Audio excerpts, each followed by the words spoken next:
Hey there, welcome to another journey through the ancient world, where tonight we're diving into something that might make you blush, might make you laugh, and will definitely make you grateful for modern dating apps. I'm so glad you've decided to join me for this exploration into what intimacy and romance looked like in biblical times, when getting lucky required a lot more than swiping right and splitting an Uber.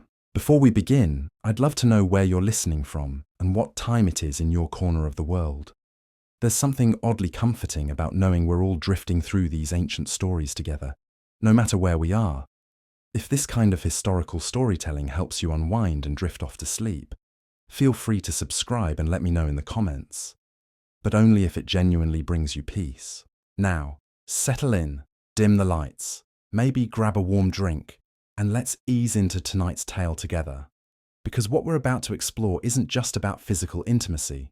It's about a time when love was earned through trials, when romance was wrapped in ritual, and when getting close to someone required navigating a labyrinth of customs, laws, and divine expectations that would make today's dating scene look like a casual stroll through the park.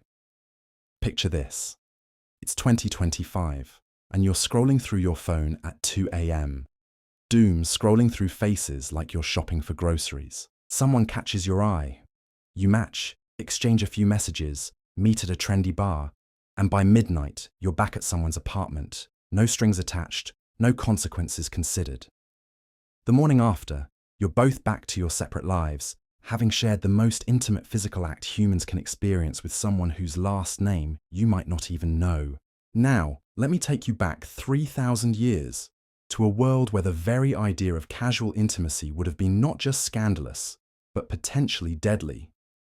Welcome to biblical times, where romance wasn't a weekend activity, it was a sacred covenant, a family negotiation, and often an epic adventure that could take years to complete. In ancient Israel, when a young man felt stirrings of desire for a woman, he couldn't simply slide into her DMs. No, he had to approach her father, present his credentials, negotiate a bride price, and prove his worth through actions that would make modern dating rituals look like child's play. This wasn't just about attraction, it was about alliances, bloodlines, and the very fabric of society itself. Let me tell you the story of Jacob, a man whose pursuit of love became one of the most famous tales of romantic dedication in human history. Jacob wasn't particularly wealthy. He wasn't a king or a warrior. He was just a shepherd with calloused hands and a heart full of longing. And when he laid eyes on Rachel, the daughter of his uncle Laban, he knew he'd found something worth fighting for. But here's where it gets interesting. Jacob couldn't just ask Rachel out for coffee. He had to work for her father, Laban, for 7 years. 7 years of tending sheep, of sleeping under stars, of proving his dedication and worth. The text tells us that those 7 years seemed like only a few days to Jacob because of his love for Rachel. Imagine that level of commitment. 7 years of anticipation, of working toward a single goal, of delayed gratification that would be unthinkable in our instant everything culture. And then, on what should have been his wedding night, Jacob discovered he'd been tricked. In the darkness of the bridal tent, Laban had substituted his older daughter Leah for Rachel. Jacob had worked 7 years for the wrong woman. In today's world, this would be grounds for lawsuits, restraining orders, and viral TikTok videos. But in Jacob's time, he accepted it as part of the complex web of family politics and cultural expectations. Did Jacob give up? Walk away? Post angry reviews on ancient Yelp? No. He agreed to work another 7 years for Rachel, the woman he truly loved. 14 years of labor, of proving his devotion, of showing that his desire wasn't just physical attraction, but something deeper, something that could withstand time, deception, and hardship. This wasn't unusual. In biblical times, the pursuit of love was often wrapped in trials that tested not just a man's desire, but his character, his persistence, and his ability to provide. It was a world where intimacy was earned through sacrifice, where physical union was the culmination of a journey, not the starting point. Consider the story of Hosea, a prophet commanded by God to marry Gomer, a woman described as promiscuous. But this wasn't a tale of casual hookups and modern sexual liberation. Hosea's marriage to Gomer was meant to be a living metaphor for God's relationship with unfaithful Israel. Even when she left him, even when she sold herself to other men, Hosea was called to pursue her, to buy her back, to restore her to himself. His love wasn't based on her sexual purity or her faithfulness, but on something deeper, something that transcended physical desire.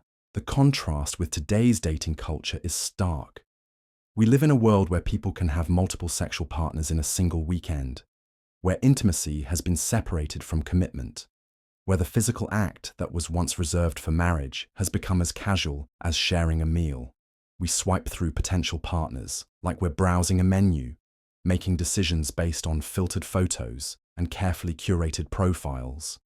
But in biblical times, the path to physical intimacy was paved with ritual, ceremony, and community involvement. When a man wanted to marry a woman, it wasn't just about the two of them. It was about two families joining together, about economic agreements, about religious obligations, about the continuation of bloodlines, and the fulfillment of divine commands to be fruitful and multiply. The wedding night itself was surrounded by customs that would seem alien to modern sensibilities. The bride's virginity was not just expected, it was publicly verified. The morning after the wedding, the blood-stained sheets would be displayed to the community as proof of the bride's purity and the marriage's consummation. This wasn't about shame or oppression, though by modern standards, it certainly appears that way. It was about honor, about the sacred nature of the sexual union, about the belief that physical intimacy was a gift from God that should be treated with reverence and respect. Let me paint you a picture of what a typical courtship might have looked like in ancient Israel. Imagine a young man named David, not the famous king, but a common shepherd in a small village. He notices Sarah, the daughter of a local merchant, drawing water from the well. In our world, he might approach her directly, strike up a conversation, ask for her number. But in David's world, such boldness would have been scandalous, potentially dangerous. Instead, David would have to work within the system. He'd approach his father, who would make inquiries about Sarah's family, their reputation, their financial situation. If the preliminary negotiations went well, David's father would approach Sarah's father with a formal proposal. They'd discuss the bride price, the dowry, the terms of the marriage contract. David might not even speak to Sarah directly until their betrothal was officially announced. But the real work was just beginning. David would have to prove himself worthy, not just through negotiations, but through actions.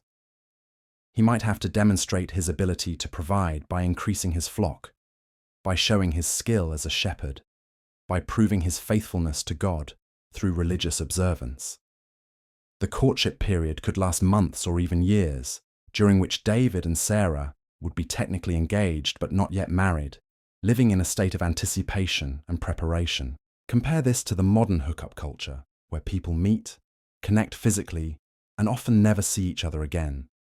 We've created a world where the most intimate physical act has become the least intimate emotional experience. We've separated sex from love, pleasure from commitment, desire from responsibility. In biblical times, the sexual union was seen as a sacred act that created a bond between not just two people, but two souls. The Hebrew word for sexual intimacy, yada, means to know in the deepest, most complete sense. It wasn't just about physical pleasure, it was about complete knowledge and acceptance of another person. When Adam knew Eve, it wasn't just a euphemism for sex, it was a description of the most profound form of human connection. The biblical view of sexuality was complex and nuanced. On one hand, it was celebrated as a gift from God, a source of joy and pleasure within the bounds of marriage.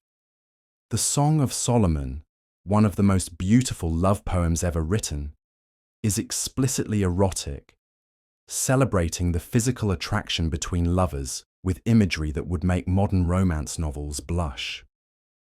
Your lips are like a scarlet ribbon, your mouth is lovely, the lover declares. Your temples behind your veil are like the halves of a pomegranate. But on the other hand, sexuality outside of marriage was strictly forbidden, not out of prudishness or fear of pleasure, but out of a deep understanding of the power of sexual intimacy to create bonds, to produce children, to affect entire communities. Adultery wasn't just a personal failing, it was a threat to the social order, a violation of sacred covenants, a sin that could bring divine judgment on entire nations. This is where the modern world has lost something profound. We've gained sexual freedom, yes, but we've lost the understanding of sex as something sacred, something that creates lasting bonds, something that affects not just our bodies, but our souls. We treat our bodies like rental cars, expecting them to perform without consequences, to give and receive pleasure without emotional attachment, to function as machines rather than temples. The biblical understanding of sexuality was integrated into a larger worldview that saw all of life as sacred, all actions as having spiritual significance, all relationships as reflecting the divine relationship between God and humanity. Sex wasn't just about individual pleasure or even romantic love. It was about participating in the creative power of God, about bringing new life into the world, about creating a bond that reflected the unbreakable covenant between the divine and the human. This is why the biblical narratives are filled with stories of men who went to extraordinary lengths to win their brides. It wasn't just about desire, it was about proving their worthiness to participate in something sacred, something that would echo through generations. Jacob's 14 years of labor, Hosea's pursuit of unfaithful Gomer, even David's dangerous mission to collect Philistine foreskins as a bride price for King Saul's daughter. These weren't just romantic gestures, they were spiritual quests, tests of character and faith. The modern dating world has flipped this entirely. Instead of men proving their worth through service and sacrifice, we've created a culture where both men and women compete for attention through physical attractiveness, where success is measured by the number of matches or conquests, where emotional investment is seen as weakness and commitment as limitation. We've traded the sacred for the convenient, the profound for the immediate, the lasting for the temporary. And in doing so, we've lost something essential about what it means to be human, about the power of sexual intimacy to create bonds that transcend the physical, about the beauty of desire that is patient, devoted, and willing to wait. But the biblical stories remind us that there was another way, a time when love was earned through trials, when intimacy was preceded by commitment, when the physical union was the culmination of a journey rather than the starting point. These weren't perfect times, and the treatment of women in particular often reflected the patriarchal limitations of ancient cultures. But there was something in the biblical approach to sexuality that recognized its power, its significance, its ability to create lasting bonds and lasting consequences. As we continue our journey through these ancient tales of love and longing, of courtship and commitment, we'll discover that the path to intimacy in biblical times was never simple, never easy, but always meaningful. The men and women of these stories understood that anything worth having was worth working for, that love was not a feeling but an action, that the most profound pleasures came not from instant gratification but from patient dedication. So settle in, let your breathing slow, and prepare to be transported to a world where romance was an adventure, where love was a covenant, and where the journey to intimacy was as sacred as the destination itself. Because in these ancient stories, we might just find something we've lost in our modern rush toward instant everything, something that could transform not just how we think about sex and love, but how we think about what it means to be truly human. The candlelight flickers in the tent, casting dancing shadows on woven walls, and outside, The desert wind carries the scent of myrrh and frankincense. Inside, a young shepherd named Jacob closes his eyes and dreams of Rachel, still 6 years away from his embrace, still worth every moment of waiting. This is where our story truly begins, in the patience of desire, in the sacred nature of longing, in a world where love was not a swipe, but a covenant, not a hookup, but a holy union. The morning sun rises over the hills of Canaan, and Jacob wakes to another day of tending Laban's flocks, another day closer to his beloved Rachel. But as he watches the sheep graze, he carries with him the weight of a promise, the burden of a love that demands everything he has to give. This wasn't just romantic devotion. This was spiritual warfare fought with patience, endurance, and an understanding that the most precious things in life require the greatest sacrifices. Compare this to the modern world, where we've created a culture of sexual abundance without sexual meaning. We have dating apps that promise connection but deliver only options. We have hookup culture that promises freedom but delivers only emptiness. We've turned the most intimate human experience into something as casual as ordering food delivery, as temporary as a Netflix subscription, as disposable as yesterday's trends. But in biblical times, the pursuit of love was a sacred quest, a journey that transformed not just the lovers, but entire communities. Take the story of Boaz and Ruth, a tale that shows us how even in a world of strict social hierarchies, love could transcend boundaries when it was pursued with honor, patience, and respect for divine order. Ruth was a Moabite woman, a foreigner in Israel, a widow with no prospects and no protection. In today's world, she might have turned to dating apps, might have sought casual encounters to fill the void of loneliness, might have compromised her values for temporary comfort. But Ruth chose a different path. She chose to follow her mother-in-law, Naomi, back to Bethlehem, to embrace the God of Israel, to trust that faithfulness would be rewarded even when the future seemed impossible. Boaz was a wealthy landowner, a man of standing in the community, someone who could have had his pick of young, beautiful, wealthy women. In our modern context, he might have been the type to have a different woman in his bed every night, to use his wealth and status to accumulate sexual conquests like trophies.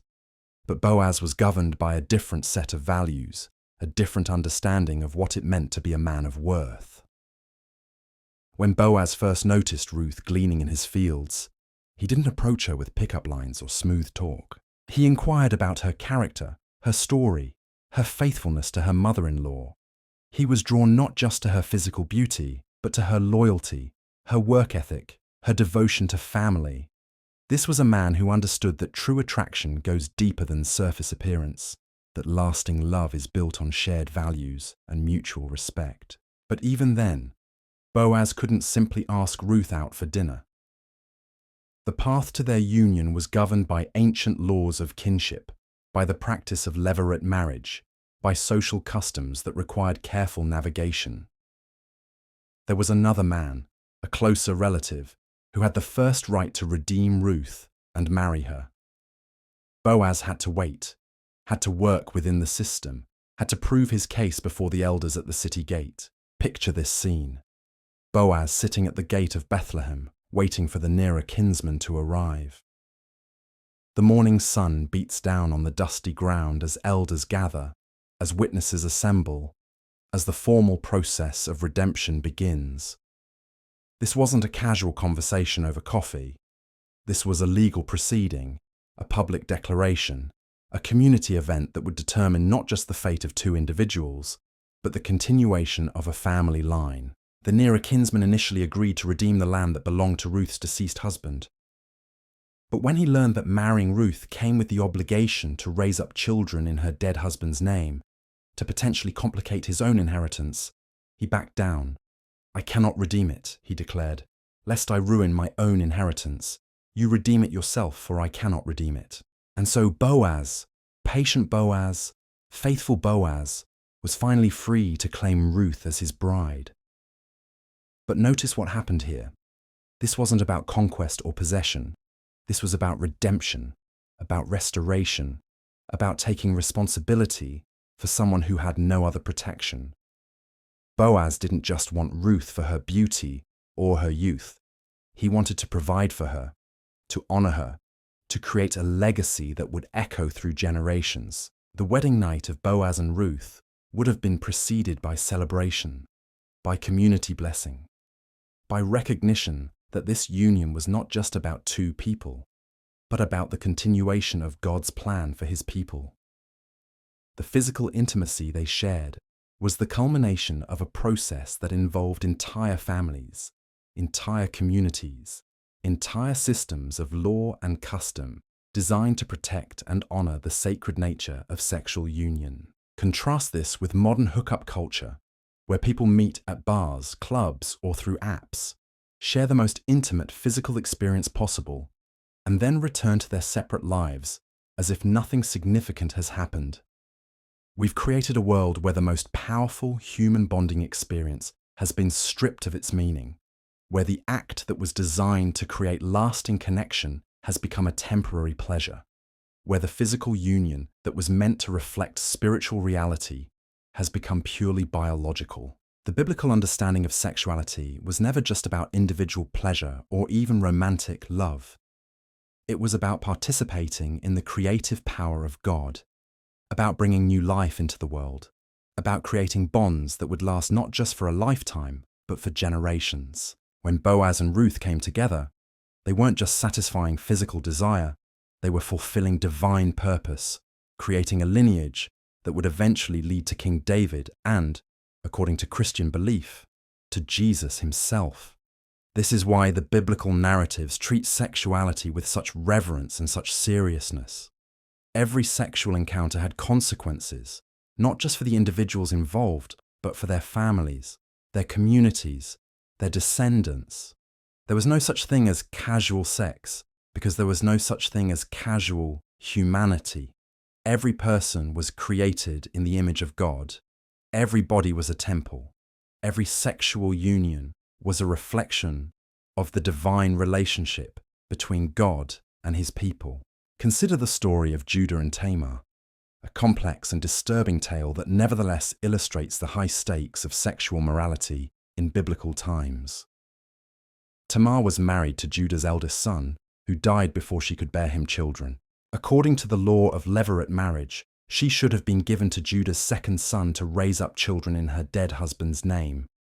But when the second son also died, Judah became afraid and refused to give her his third son. Tamar found herself in an impossible situation. She was bound to Judah's family, but denied the opportunity to fulfill her role as a wife and mother.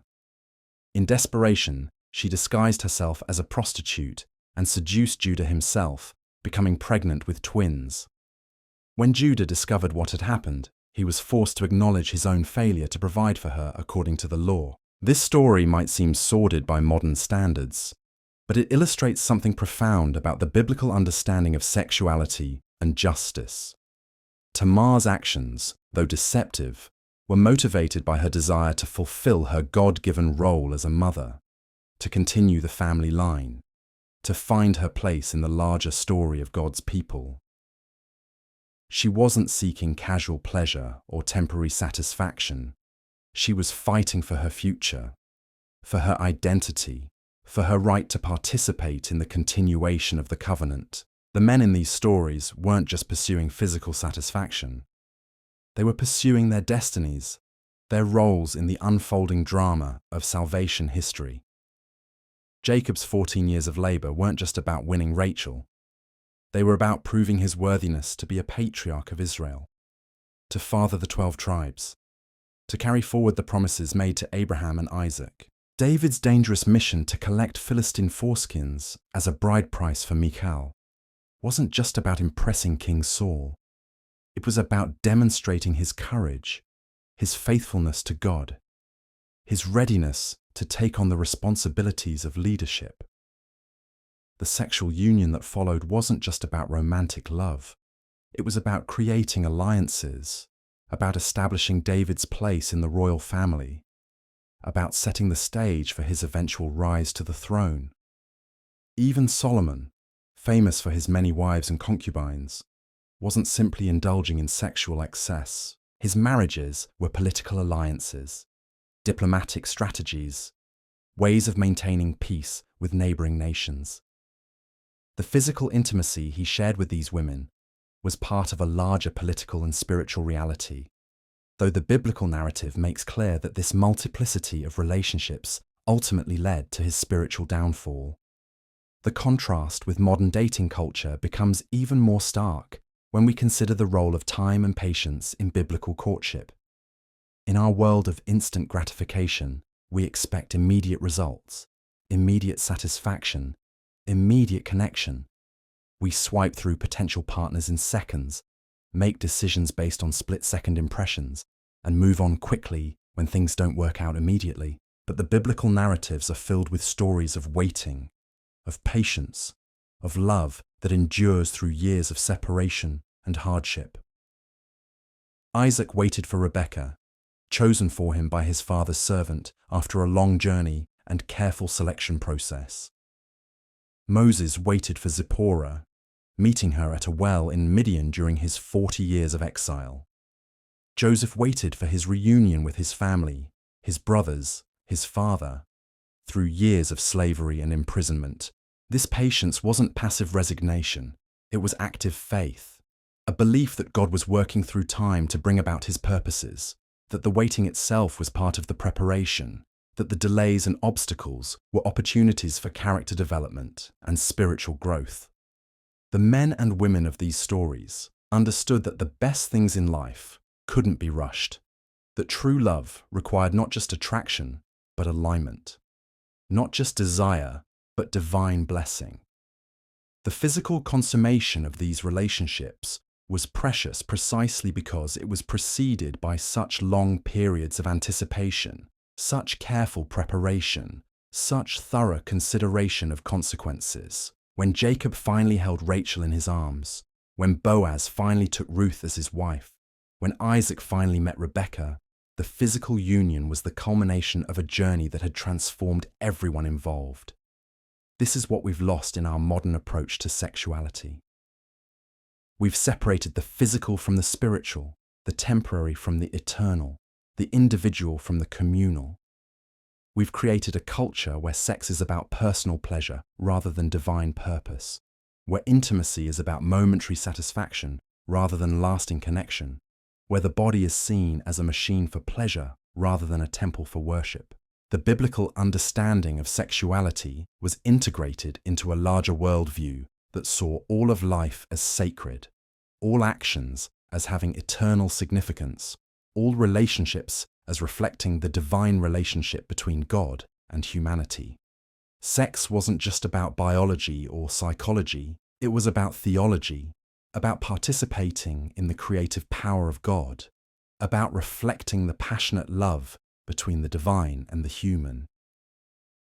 This is why the biblical narratives are filled with such intense imagery of pursuit, of longing, of patient waiting for the beloved. The Song of Solomon, the most erotic of biblical books, uses the language of physical desire to describe the spiritual relationship between God and his people. I am my beloved's, and my beloved is mine, the lover declares, speaking not just of human romance, but of divine covenant. The men in these stories pursued their brides with the same intensity that God pursued his people, with the same patience that divine love showed toward unfaithful Israel, with the same commitment that characterized the eternal covenant between heaven and earth. Their pursuit of love was a participation in the greatest love story ever told, the story of a God who would stop at nothing to win back his beloved creation. And so as we drift deeper into these ancient tales, as we let our modern anxieties fade into the background, we find ourselves in a world where love was worth waiting for, where intimacy was worth working for, where the path to physical union was paved with spiritual preparation and community blessing. These weren't perfect times, and these weren't perfect people, but they understood something about the nature of love and sexuality that we've largely forgotten in our rush toward instant everything. The desert wind still blows across the hills of Canaan, carrying with it the echoes of ancient vows, the whispers of patient love, the promise that some things are worth whatever it takes to obtain them. In this world of sacred sexuality and holy longing, we might just find the keys to understanding what we've lost and what we might yet recover in our own journey toward true intimacy. Tonight, as the stars begin to emerge over the ancient landscapes of our imagination, let us journey deeper into a world where desire was discipline, where longing was liturgy, and where the path to a lover's embrace was paved with trials that would exhaust even the most dedicated modern romantic. Picture, if you will, the story of Shechem, son of Hamor the Hivite, a prince who saw Dinah, daughter of Jacob, and was immediately consumed with desire. In our modern world, this might have been a simple case of physical attraction leading to a weekend hookup, a brief encounter forgotten by Monday morning. But in the biblical world, Shechem's desire set in motion a chain of events that would involve entire tribes, complex negotiations, and ultimately devastating consequences. Shechem didn't just want Dinah for a night or a week. He wanted to marry her, to make her his wife, to integrate her into his family and his future. But this wasn't a matter of simply proposing or even of asking her father's permission. This was a negotiation between peoples, between cultures, between entirely different ways of understanding the sacred nature of sexual union. The text tells us that Shechem's soul was drawn to Dinah, that he loved the young woman and spoke tenderly to her. This wasn't mere lust. This was something deeper, something that compelled him to approach her father and brothers with a proposal that would require him to change not just his own life, but the life of his entire people. He was willing to undergo circumcision, to adopt the customs of Israel, to pay whatever bride price was demanded. But Dinah's brothers, seeing this as a violation of their sister's honor, devised a plan. They agreed to the marriage on one condition: all the men of Shechem's city must be circumcised. It seemed reasonable enough, a sign of good faith, a way of unifying the two peoples. But while the men of the city were recovering from this painful procedure, Dinah's brothers attacked, killing every male in the city and rescuing their sister. This story illustrates something profound about the biblical understanding of sexuality and its consequences. Sexual desire, even when it led to genuine love and a desire for marriage, could never be separated from larger questions of tribal identity, religious practice, and social order. The physical union between a man and a woman was never just about two individuals. It was about two families, two peoples, two ways of life coming together. Compare this to our modern approach, where we've created a culture of sexual individualism, where two people can meet, connect physically, and part ways without considering the broader implications of their union. We've convinced ourselves that sex can be casual, that it doesn't create lasting bonds, that it doesn't affect our families, our communities, our spiritual lives. But the biblical narratives suggest otherwise. They show us a world where every sexual encounter had ripple effects, where every romantic decision carried consequences that extended far beyond the bedroom, where the pursuit of love required not just personal courage, but social wisdom, not just physical attraction, but spiritual preparation. Consider the strange and wonderful story of the Shunammite woman and Elisha the prophet. This wasn't a typical romantic narrative, but it illustrates something beautiful about the biblical understanding of how men and women could relate to each other with honor, respect, and mutual benefit. The Shunammite woman, wealthy and childless, noticed that Elisha regularly passed by her town. She convinced her husband to build a small room on their roof where the prophet could stay whenever he visited. This wasn't about romantic attraction or sexual desire. This was about hospitality, about recognizing the sacred in the everyday, about creating space for the divine to enter human life. But Elisha, moved by her kindness, wanted to do something for her in return. When he learned that she was childless, he promised her that within a year she would hold a son in her arms. The promise was fulfilled, but years later, the boy died suddenly. The Shunammite woman didn't panic or despair. She placed the child's body on Elisha's bed, saddled her donkey, and rode to find the prophet. When she found him, she fell at his feet and reminded him of his promise. "Did I ask you for a son, my lord?" she demanded. "Didn't I tell you? Don't raise my hopes." Elisha returned with her, entered the room where the boy lay, and through prayer and prophetic action, restored the child to life. The Shunammite woman's relationship with Elisha wasn't romantic, but it was deeply intimate, built on mutual respect, spiritual connection, and a shared understanding of the sacred nature of life itself. This story shows us that in the biblical world, the relationships between men and women could be profound and meaningful, even without sexual intimacy. There was an understanding that humans were created for connection, for relationship, for mutual support and encouragement that transcended mere physical attraction. In our modern world, we've created a culture where the only meaningful connection between men and women is assumed to be sexual. We've lost the ability to have deep, intimate friendships across gender lines without assuming that sex must be involved. We've reduced human relationship to its most basic biological component, forgetting that we are spiritual beings capable of connection that transcends the physical.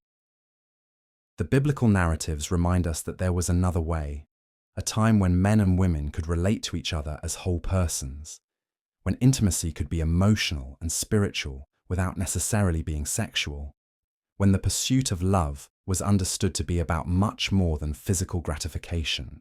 But when sexual intimacy was pursued, it was pursued with an intensity and dedication that would seem almost obsessive by modern standards.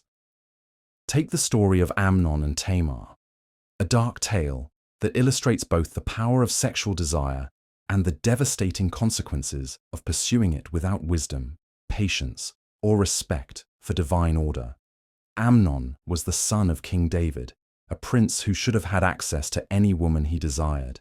But he became obsessed with his half-sister Tamar, consumed with desire for her to the point where he made himself physically ill with longing. In our modern world, this might have led to therapy, to medication, to a variety of interventions designed to help him manage his feelings. But in Amnon's world, his desire was seen as something that demanded action, something that couldn't be ignored or suppressed. His friend Jonadab, seeing his distress, devised a plan. Amnon would pretend to be sick and ask his father to send Tamar to prepare food for him.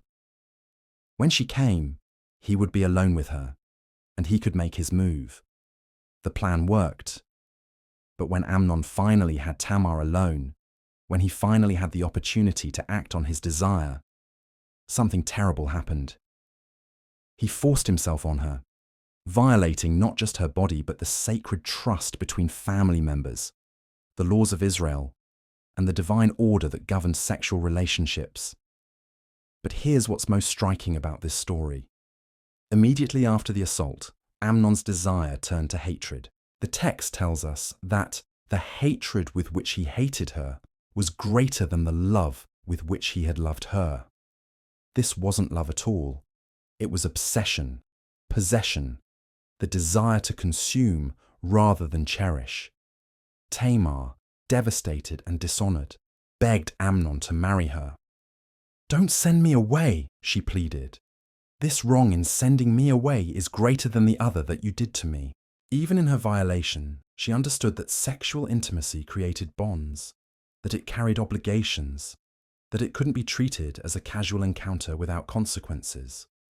But Amnon, his desire satisfied and his obsession ended, threw her out like garbage.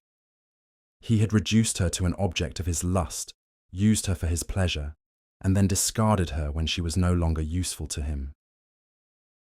This is the dark side of sexual desire, without love, without patience, without respect for the sacred nature of human sexuality. The consequences were devastating.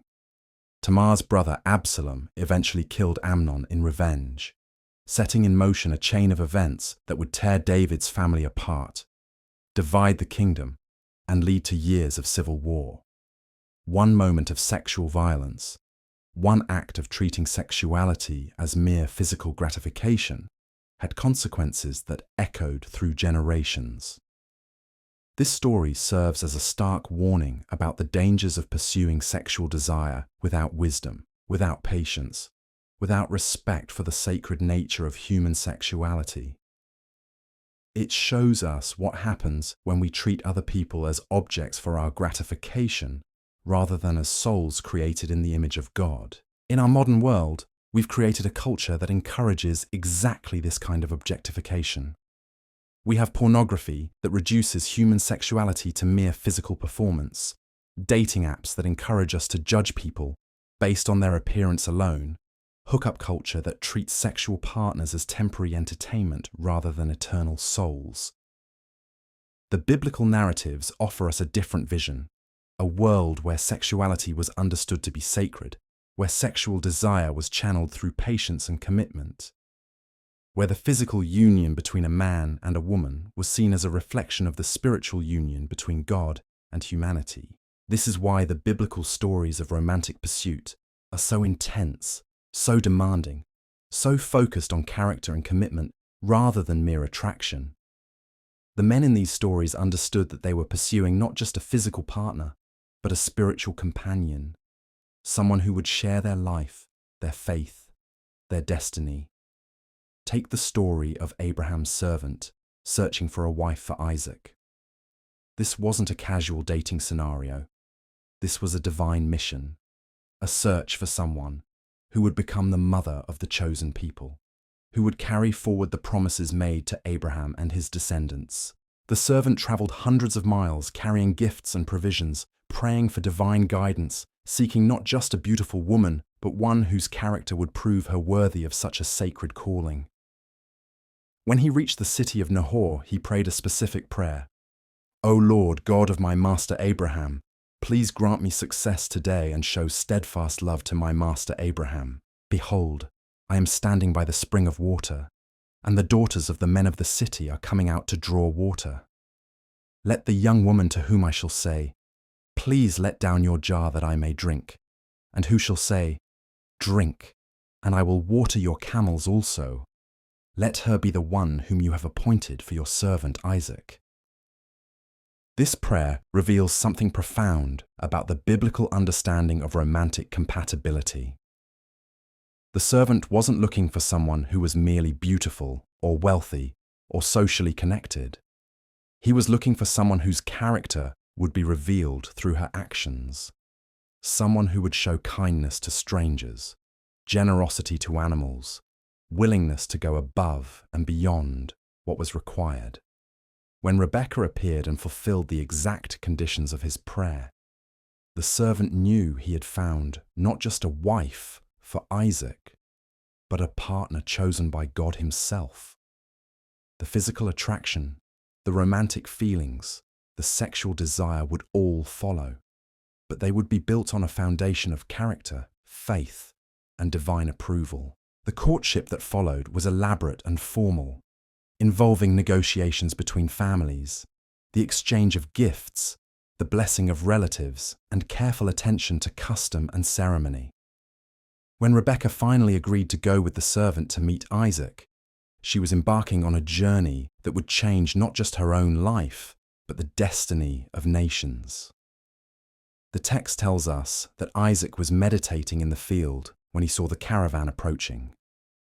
He looked up and saw Rebekah, and she looked up and saw him, and there was an immediate recognition, a sense that this meeting had been ordained by heaven itself. Their marriage wasn't just a romantic union, it was a spiritual event, a moment when the divine plan for humanity took a crucial step forward. This understanding of romantic relationship as participation in divine purpose gave sexual intimacy a weight and significance that we've largely lost in our modern world.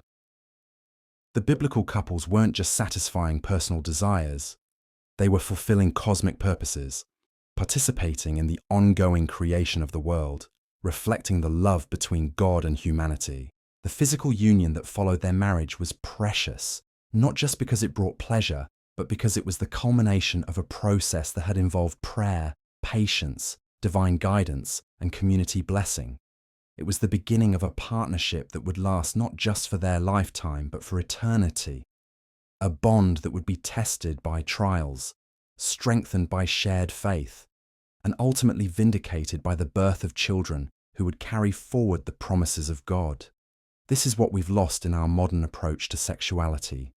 The understanding that sexual intimacy is not just about individual pleasure, but about participating in something larger than ourselves, something that connects us not just to each other, but to the divine purpose for human life.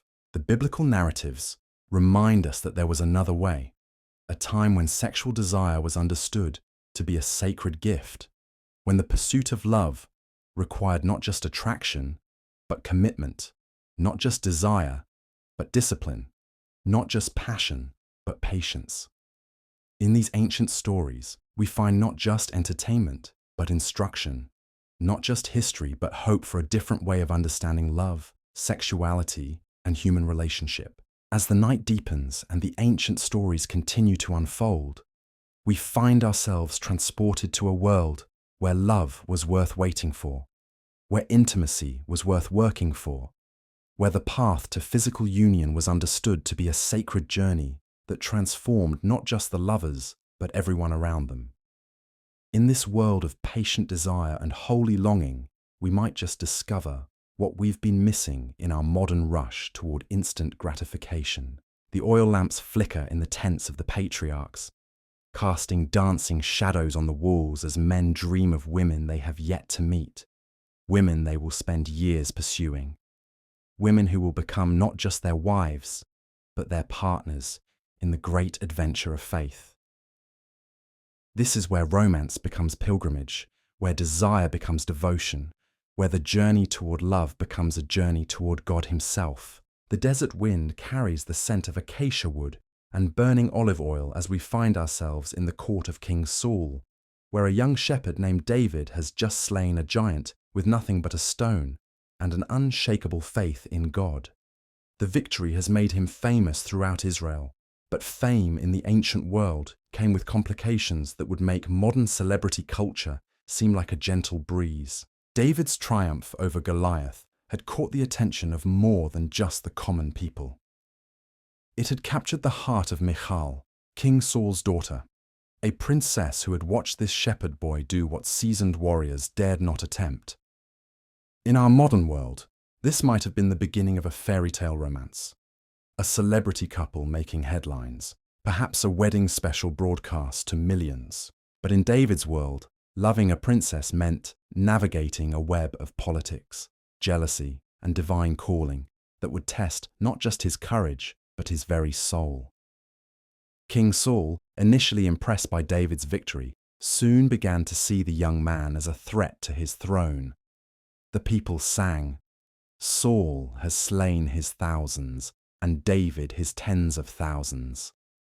And with each verse, the king's heart grew darker with envy. When Saul learned that his daughter Michal loved David, he saw an opportunity.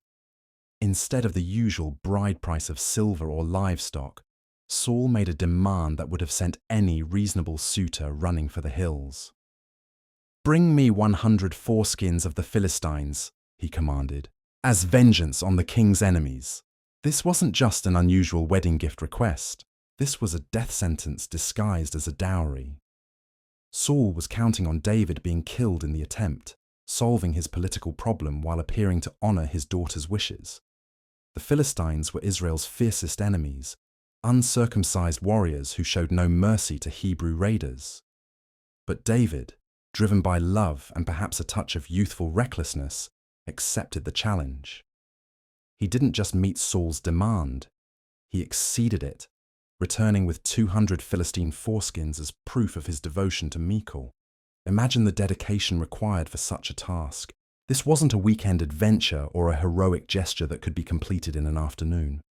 This was weeks of planning, of gathering loyal men, of venturing deep into enemy territory, of facing death repeatedly for the sake of love.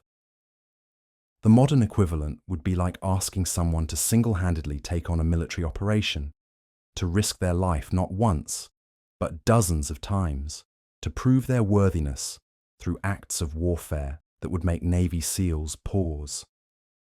And David did it all for the chance to marry a woman he loved, a woman whose father was actively trying to kill him. Compare this to our contemporary dating culture, where the greatest sacrifice most people make for love is splitting the check at dinner or driving across town for a date. We've created a world where commitment is measured in months rather than years, where the biggest risk most people take for romance is the possibility of being ghosted or receiving a bad review on social media. The wedding night of David and Michal was not just the union of two young people in love. It was a political alliance, a divine appointment, and the beginning of a love story that would be tested by exile, warfare, and the competing demands of earthly kingdoms and heavenly callings.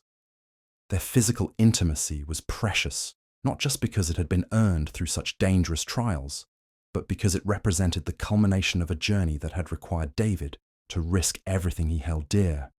But even this hard-won love would face trials that would test the very foundations of their relationship. When Saul's jealousy finally boiled over into murderous rage, Michal found herself caught between her father and her husband. She chose love over loyalty to her birth family, helping David escape through a window while Saul's soldiers surrounded their house. She even created a decoy in their bed, buying David precious time to flee into the wilderness.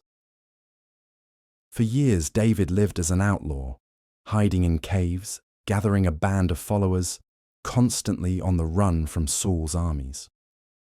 Michal, meanwhile, was given by her father to another man, Palti, son of Laish. This wasn't divorce in the modern sense. It was a political maneuver designed to humiliate David and sever his connection to the royal family. Imagine the pain of this separation. David had risked his life to win Michal's hand, had proven his love through acts of courage that would be remembered for millennia, and now she was being used as a pawn in her father's game of royal chess. For years he wandered the wilderness, leading his band of mighty men, knowing that the woman he loved was living with another man, bearing perhaps the children that should have been his. This is where the biblical understanding of love reveals its true depth. David didn't forget Michal, didn't move on to someone more convenient, didn't treat their marriage as a temporary arrangement that could be dissolved when circumstances became difficult. Even in exile, even in uncertainty, even when it seemed hopeless, he held on to the covenant they had made, the sacred bond that had been forged through such extraordinary trials. When David finally became king, one of his first acts was to demand Michal's return. "Give me my wife, Michal," he commanded, "whom I betrothed to myself for 100 foreskins of the Philistines." The language is telling. He didn't ask for her back. He demanded her return as his rightful wife, the woman for whom he had paid the ultimate bride price. The reunion was not without pain. Palti, the man who had been given Michal during David's exile, followed behind as she was taken back to her true husband, weeping as he walked. This wasn't a simple case of romantic musical chairs. Real hearts were broken. Real lives were disrupted. Real consequences flowed from the political machinations that had separated David and Michal in the first place. But their reunion was also complicated by the years of separation, by the different people they had become, by the weight of expectation and the burden of past pain. When David brought the Ark of the Covenant to Jerusalem, dancing with such abandon that he exposed himself before the crowds, Michal was filled with disgust. "How the king of Israel has distinguished himself today," she said sarcastically, disrobing in the sight of the slave girls of his servants as any vulgar fellow would. This moment reveals something profound about the challenges of love in the biblical world. Even relationships that began with such passion, that survived such trials, that were built on such solid foundations of commitment and sacrifice, were not immune to the corrosive effects of time, separation, and competing loyalties. David's response to Michal's criticism was harsh.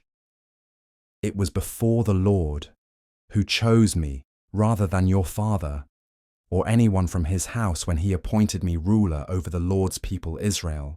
I will celebrate before the Lord. I will become even more undignified than this, and I will be humiliated in my own eyes." The text tells us that Michal, daughter of Saul, had no children to the day of her death. This wasn't just a statement of biological fact. It was a declaration of the ultimate consequence of their estrangement. In a world where children were seen as the ultimate blessing, where the continuation of the family line was paramount, Michal's barrenness was both a personal tragedy and a divine judgment. Their story illustrates something crucial about the biblical understanding of sexuality and marriage. Physical intimacy was never separate from spiritual reality. The sexual union between husband and wife was understood to be a reflection of the covenant relationship between God and his people. When that relationship was broken by pride, resentment, or competing loyalties, the physical dimension of marriage suffered as well.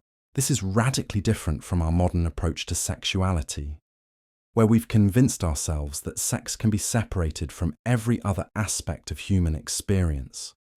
We treat our bodies as if they exist in isolation from our souls, as if physical intimacy has no connection to spiritual reality, as if we can share the most intimate human experience without it affecting our hearts, our minds, our relationships with others and with God. The biblical narratives suggest otherwise. They show us a world where sexuality was understood to be integrated into the whole of human existence, where physical intimacy was seen as a sacred act that created bonds, not just between bodies, but between souls, where the sexual union was understood to be a participation in the creative power of God himself. This is why the pursuit of love in biblical times required such extraordinary dedication, such patient endurance, such willingness to sacrifice everything for the sake of the beloved. The men and women of these stories understood that they were not just seeking temporary pleasure or even romantic fulfillment. They were pursuing a sacred calling, a divine appointment, a role in the great drama of salvation history. Consider the story of Esther, a Jewish orphan who found herself in the impossible position of competing for the attention of the most powerful man in the world.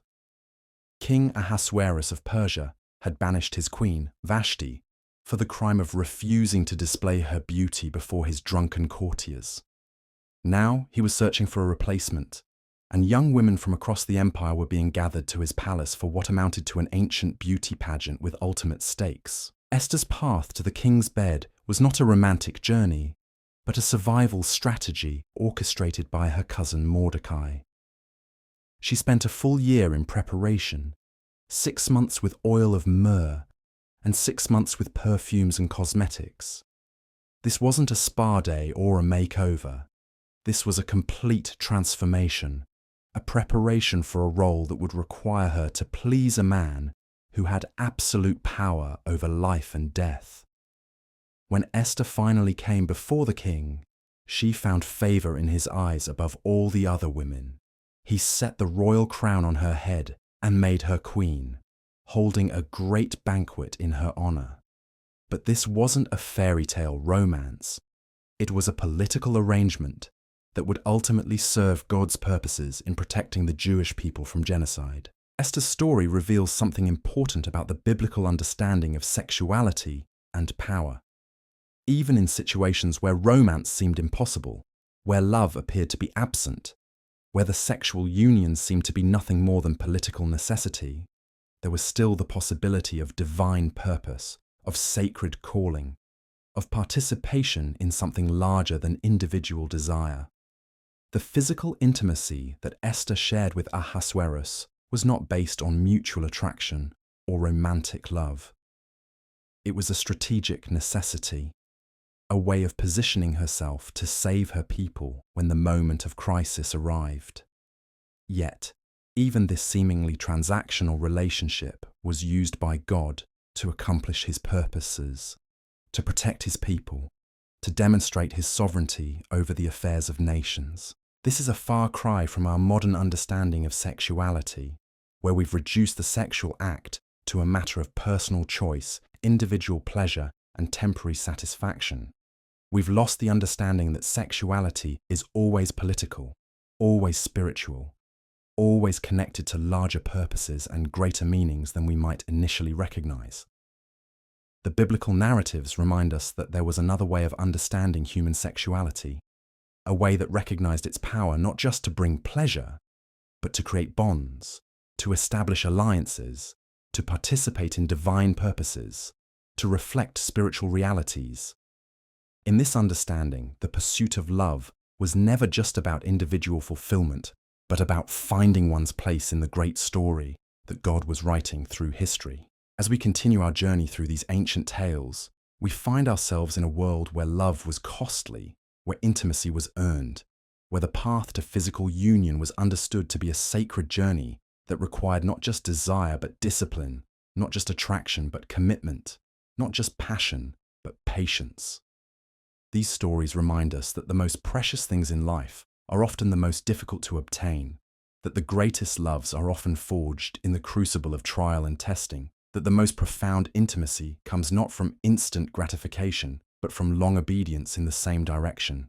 The stars wheel overhead in their ancient patterns, and in the tents of the patriarchs, the oil lamps burn low as men and women dream of love that is worth waiting for, worth working for, worth whatever sacrifice might be required.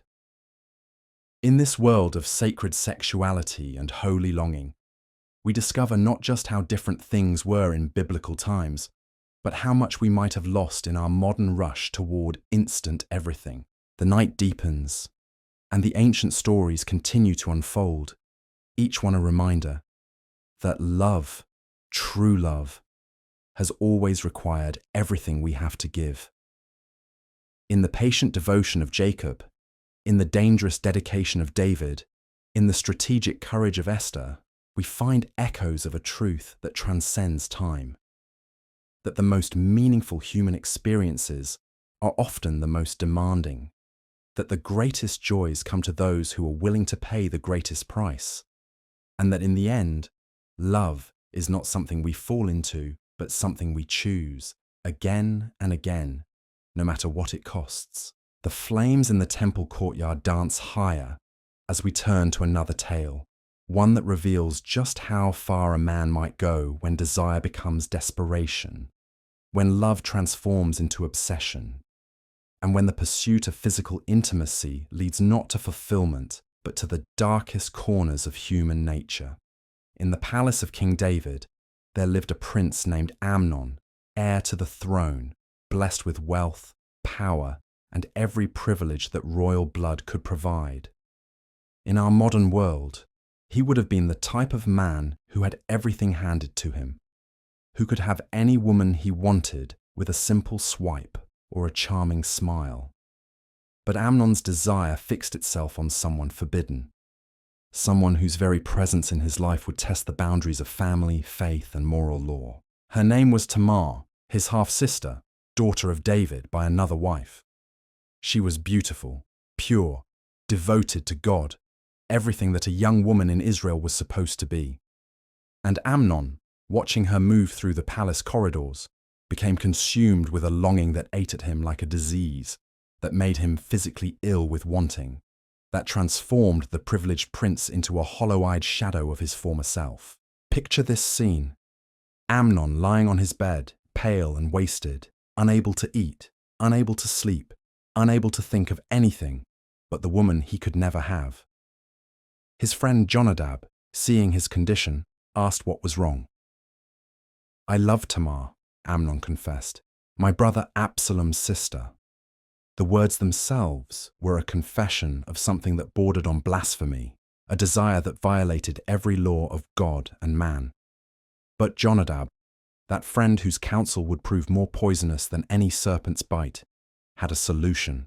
"Lie down on your bed and pretend to be ill," he suggested. "When your father comes to see you, say to him, 'I would like my sister Tamar to come and give me something to eat.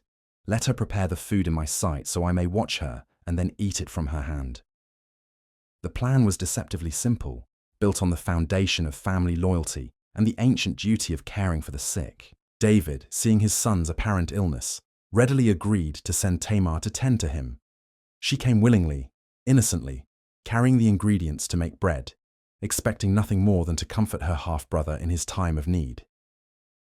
Imagine Tamar kneading the dough, her hands working the grain and water, while Amnon watched from his bed, his eyes consuming her every movement.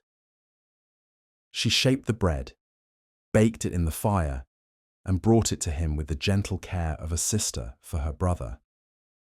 But when she offered him the food, he refused to eat. "Send everyone out," he commanded, and the servants, bound by royal authority, obeyed without question. Now they were alone, and the trap was sprung. "Bring the food here into my bedroom," Amnon said, "so I may eat from your hand." And when she came close, when she was within reach, he grabbed her, his weakness suddenly transformed into overwhelming strength. "Come to bed with me, my sister," he demanded. Tamar's response reveals something profound about the biblical understanding of sexuality and its proper boundaries. She didn't simply refuse. She reasoned with him, appealed to his sense of honor, reminded him of the consequences. "No, my brother," she cried. "Don't force me. Such a thing should not be done in Israel. Don't do this wicked thing. What about me? Where could I get rid of my disgrace? And what about you? You would be like one of the wicked fools in Israel." Even in her terror, even facing violation and disgrace, Tamar understood something that Amnon had forgotten in his obsession: that sexual intimacy was not just about physical desire, but about honor, about family, about the sacred order that held society together. She even offered him an alternative. "Please speak to the king. He will not keep me from being married to you." But Amnon was beyond reason, beyond honor, beyond everything except the consuming need to possess what he had desired for so long. He overpowered her, violated her, took by force what should have been given freely within the bounds of marriage and mutual consent. And then, in a moment that reveals the true nature of his supposed love, something terrible happened. The text tells us that Amnon hated her with intense hatred. In fact, he hated her more than he had loved her. This wasn't love at all. It was possession, obsession, the desire to consume rather than cherish. The moment his physical desire was satisfied, the moment he had taken what he wanted, the illusion of love crumbled into revulsion and hatred. "Get up and get out," he commanded, treating her like a prostitute, like something to be used and discarded. Tamar, devastated and dishonored, begged him not to send her away. "No," she said. "Sending me away would be a greater wrong than what you have already done to me." Even in her violation, she understood that sexual intimacy created bonds, that it carried obligations, that it couldn't be treated as a meaningless encounter. But Amnon called his personal servant and ordered him to throw her out and bolt the door behind her. Tamar, the princess who had entered his room as a beloved sister, left as a discarded victim, her life forever changed by one man's inability to control his desires, to wait for proper channels, to treat sexuality as something sacred rather than something to be seized. The aftermath was devastating. Tamar put ashes on her head, tore her ornate robe, and went away weeping aloud. She lived as a desolate woman in her brother Absalom's house, her future destroyed, her honor gone, her life reduced to a cautionary tale about the consequences of unchecked desire. This story serves as a dark mirror to our modern hookup culture, where we've convinced ourselves that sexual encounters can be casual, that physical intimacy doesn't create lasting bonds, that we can use each other's bodies for temporary pleasure without emotional or spiritual consequences. Amnon's immediate hatred of Tamar after possessing her reveals something profound about the nature of sexuality, divorced from love, commitment, and respect. In our world of one-night stands and casual encounters, we see echoes of Amnon's story playing out in countless lives. People meet, connect physically, and then feel empty, used, or even disgusted afterward. we've created a culture where the most intimate human act has become the most casual human experience, where bodies are treated as objects for consumption rather than temples for worship. The biblical understanding of sexuality was radically different. It recognized that sexual intimacy was not just about physical pleasure, but about creating bonds between souls, about participating in the creative power of God, about reflecting the covenant relationship between the divine and the human. When that understanding was violated, when sexuality was reduced to mere physical gratification, the consequences were always devastating. Compare Amnon's story to the patient courtship of Jacob, who worked 14 years for Rachel, or the dangerous devotion of David, who risked his life to win Michal. These men understood that love required sacrifice, that intimacy was earned through commitment, that the physical union was precious precisely because it was preceded by such extraordinary dedication. The men in these biblical narratives didn't always get it right. They were flawed, broken, capable of great evil as well as great good. But the stories themselves preserve a memory of what sexuality was meant to be, of how the physical union between a man and a woman was understood to be a sacred act that required preparation, commitment, and respect for the divine image in which both partners were created. Absalom, Tamar's brother, eventually took revenge on Amnon, killing him at a feast 2 years later. The rape of Tamar set in motion a chain of events that would tear David's family apart, divide the kingdom, and lead to years of civil war. One act of sexual violence, one moment of treating another person as an object for gratification, had consequences that rippled through generations. This is what we've lost in our modern approach to sexuality. The understanding that our actions have consequences, that our choices affect not just ourselves but our families, our communities, our descendants. We've created a culture of sexual individualism, where we believe we can do whatever we want with our bodies, without considering the broader implications of our choices. But the biblical narratives remind us that we are not isolated individuals, but part of a larger story, connected to families, communities, and ultimately to God Himself. Our sexuality is not our own private possession, but a sacred gift that comes with responsibilities, obligations, and the potential for either great blessing or great harm. As we continue our journey through these ancient tales, we find ourselves confronted with the full spectrum of human sexuality, from the patient devotion of Jacob to the violent obsession of Amnon, from the strategic courage of Esther to the tragic consequences of David's adultery with Bathsheba. These stories don't offer simple answers or easy morals, but they do preserve a memory of what sexuality was meant to be, of how the physical union between a man and a woman was understood to be a reflection of divine love itself. The oil lamps burn lower in the palace corridors, and in the shadows cast by their flickering light, we see the eternal human drama playing out in all its complexity. Desire and devotion, patience and passion, love and lust, all intertwined in stories that remind us that the most powerful human experiences are also the most dangerous, that the greatest gifts come with the greatest responsibilities, that the path to true intimacy is always paved with choices that will echo through eternity. In the silence that follows Tamar's weeping, in the darkness that surrounds Amnon's chamber, we find ourselves face to face with the consequences of treating sexuality as mere physical gratification rather than sacred covenant.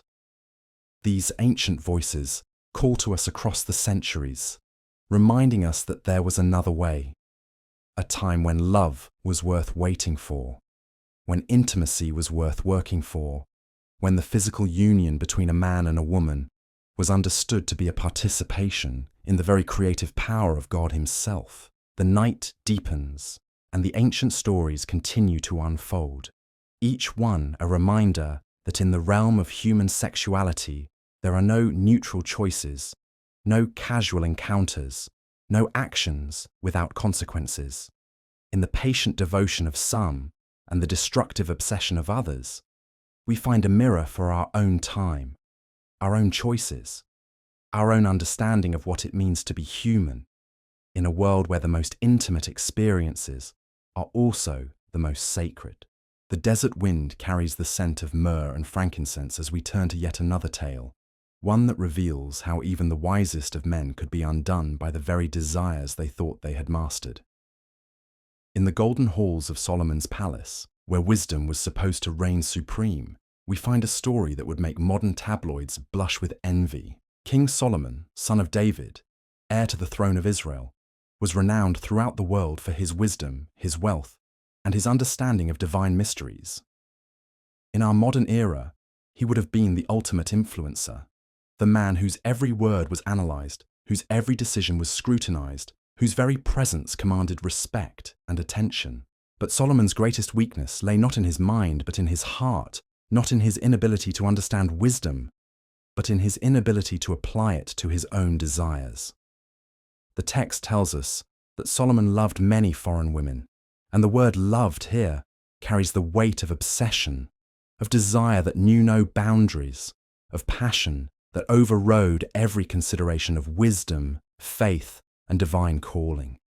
He had 700 wives of royal birth and 300 concubines, numbers that would make modern polygamists seem like amateurs, figures that represent not just sexual excess, but political complexity on a scale that defies modern comprehension. But this wasn't simply a case of a man who couldn't control his appetites. Each marriage was a political alliance, each wife a treaty signed in flesh and blood, each relationship a complex negotiation between kingdoms, peoples, and competing religious systems. Solomon's bedroom was a map of the ancient world. His marriages a network of international diplomacy that stretched from Egypt to the kingdoms of Arabia. Imagine the logistics alone: 700 wives, each with her own quarters, her own servants, her own needs and desires and expectations. 300 concubines, each hoping to catch the king's eye, to bear him a son, to rise in status and influence. The palace must have been a maze of competing interests, whispered conspiracies, and barely contained jealousies that would make modern reality television seem tame by comparison. But the real tragedy of Solomon's story isn't the excess, it's the spiritual consequences. The text tells us that his wives turned his heart after other gods, and his heart was not fully devoted to the Lord his God, as the heart of David his father had been. This wasn't just about sexual indulgence, it was about the corruption of the soul, the slow erosion of faith through the accumulated weight of compromises made in the name of desire.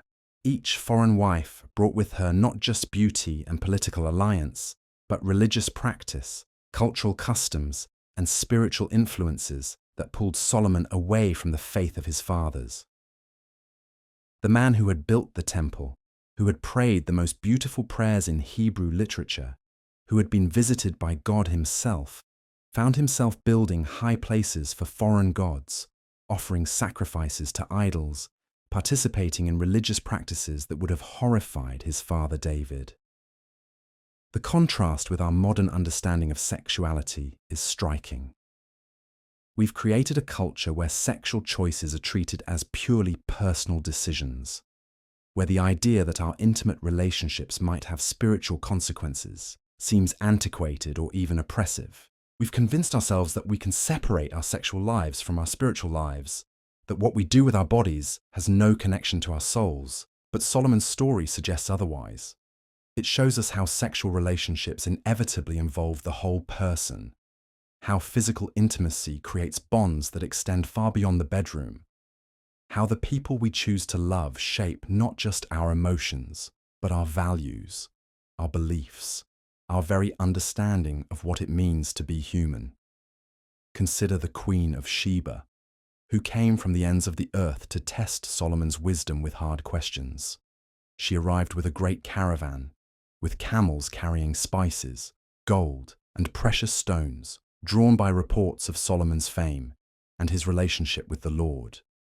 But when she met him, when she saw his wisdom and his wealth, when she experienced the magnificence of his court, she was overwhelmed. "The report I heard in my own country about your achievements and your wisdom is true," she declared. But I did not believe these things until I came and saw with my own eyes. Indeed, not even half was told me. In wisdom and wealth you have far exceeded the report I heard. Their encounter was charged with possibility, with the electricity of two great minds meeting, with the potential for something that transcended mere political alliance.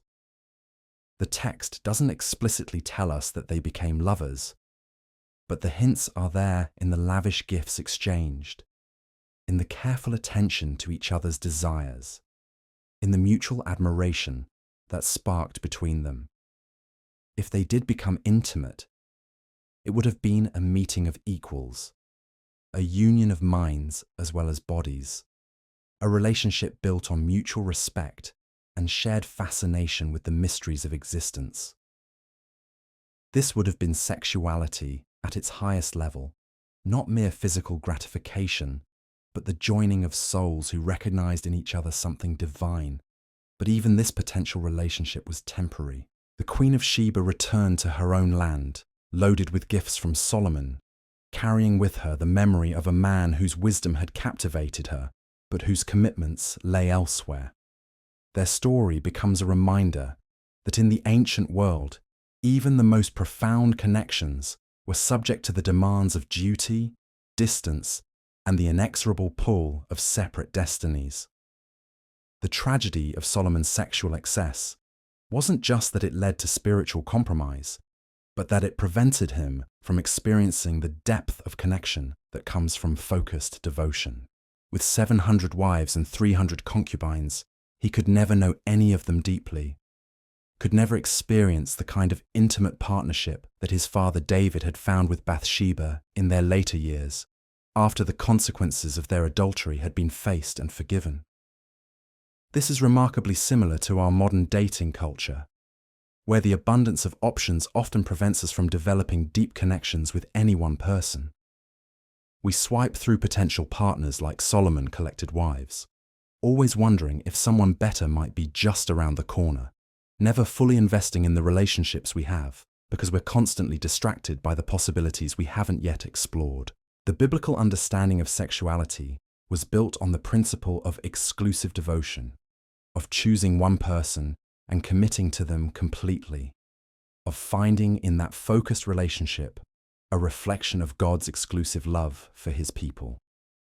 Solomon's multiplication of wives wasn't just a violation of sexual morality, it was a betrayal of the very theological principle that marriage was meant to illustrate. As Solomon aged, as his spiritual life deteriorated, as the kingdom began to crack under the weight of his excesses, he came to understand something that he captured in his later writings. In the book of Ecclesiastes, traditionally attributed to Solomon in his old age, we find the reflections of a man who had experienced every pleasure, who had tried every form of gratification, who had pushed the boundaries of human experience to their absolute limits. "I denied myself nothing my eyes desired," he wrote. "I refused my heart no pleasure. My heart took delight in all my labor, and this was the reward for all my toil. Yet when I surveyed all that my hands had done and what I had toiled to achieve, everything was meaningless, a chasing after the wind. Nothing was gained under the sun." This is the voice of a man who had learned too late that sexual excess doesn't lead to satisfaction, but to emptiness, that the multiplication of experiences doesn't create meaning, but destroys it, that the pursuit of pleasure for its own sake ultimately leaves the soul more hungry than when it began. The contrast with the patient devotion of Jacob, who found 7 years of labor seeming like only a few days because of his love for Rachel, could not be more stark. Jacob's focused desire led to deep satisfaction, even when tested by deception and trial. Solomon's scattered desires led to spiritual emptiness, even when surrounded by unimaginable luxury and unlimited options. In our modern world, we've created a culture that encourages us to follow Solomon's path rather than Jacob's. We're told that sexual experimentation is healthy, that multiple partners before marriage is normal, that the exploration of desire is a form of self-discovery. But the biblical narrative suggests that this approach leads not to fulfillment, but to the kind of spiritual emptiness that Solomon described in his later writings. The ancient understanding of sexuality was built on the recognition that human beings are not just biological creatures, but spiritual beings, that our choices have consequences not just for our bodies, but for our souls, that the pursuit of pleasure divorced from meaning ultimately destroys our capacity for both pleasure and meaning. As we watch Solomon's story unfold, as we see the wisest man in the world slowly corrupted by his own desires, we're reminded that intelligence is not the same as wisdom, that knowledge is not the same as understanding, that even the most gifted among us are vulnerable to the deceptions of unchecked desire. The golden halls of Solomon's palace grow dim as the oil lamps burn lower, and in that fading light, we see the eternal human drama playing out once again, the pursuit of pleasure, the corruption of power, the slow erosion of faith through the accumulated weight of compromises made in the name of desire. These themes echo through the centuries, reminding us that the fundamental challenges of human sexuality have remained constant, even as the external circumstances have changed. In Solomon's story, we find not just a cautionary tale about the dangers of sexual excess, but a profound meditation on the nature of human desire itself. His 700 wives and 300 concubines become symbols not just of political complexity, but of the human tendency to seek in multiplication what can only be found in devotion, to pursue in quantity what can only be discovered in quality, to chase in the external world what can only be found in the depths of committed relationship. The night deepens, and the ancient stories continue to unfold, each one a reminder that in the realm of human sexuality, more is not always better, that the widest experiences are not always the deepest, that the greatest pleasures often come not from endless variety, but from focused devotion to the sacred gift of intimate connection. In the silence that follows Solomon's decline, in the darkness that surrounds his later years, we find ourselves confronted with the eternal question: what are we really seeking in our sexual relationships? Are we pursuing pleasure or meaning, experience or connection, gratification or transformation? The ancient voices call to us across the centuries, reminding us that there was another way, a time when love was worth waiting for, when intimacy was worth working for, when the physical union between a man and a woman was understood to be not just a biological function, but a participation in the very creative and covenantal love of God Himself. The stars wheel overhead in their ancient patterns, and in the fading light of Solomon's palace, we see the eternal choice that faces every human heart, the way of scattered desire that leads to emptiness, or the way of focused devotion that leads to the deepest satisfaction the human soul can know. In this choice, we find not just the key to understanding biblical sexuality, but the secret to discovering what we've lost in our modern rush toward instant gratification and endless options. The morning sun breaks over the ancient city of Jerusalem, casting long shadows across the temple courts where merchants hawk their wares and pilgrims offer their sacrifices. But in a quiet corner of the royal palace, a drama is unfolding that will echo through the centuries, a story of desire and power, of beauty and betrayal, of how even the most righteous men can be undone by a single moment of unchecked longing. King David, the man after God's own heart, the shepherd boy who became a king, the warrior who had faced down giants and armies, found himself facing an enemy more dangerous than any Philistine sword.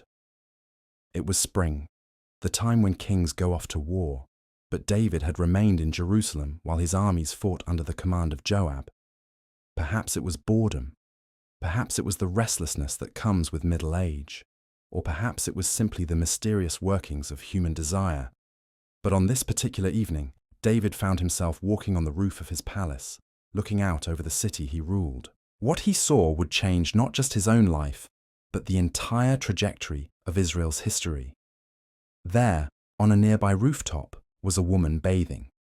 Not just any woman, but one whose beauty was so striking that it stopped the king of Israel in his tracks. Her name was Bathsheba, wife of Uriah the Hittite, one of David's most loyal soldiers, a man who was at that very moment risking his life in service to the king, who was now consumed with desire for his wife.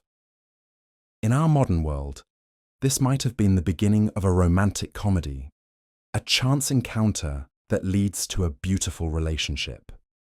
We might have expected David to introduce himself properly, to court Bathsheba with flowers and dinner dates, to navigate the complexities of her marriage through couples therapy and mediation. But David was a king in the ancient world, where desire and power combined to create a toxic mixture that recognized no boundaries, no moral constraints, no consideration for the consequences of actions driven by unchecked lust. David didn't pause to consider the implications of his desire. He didn't wrestle with the moral complexity of wanting another man's wife.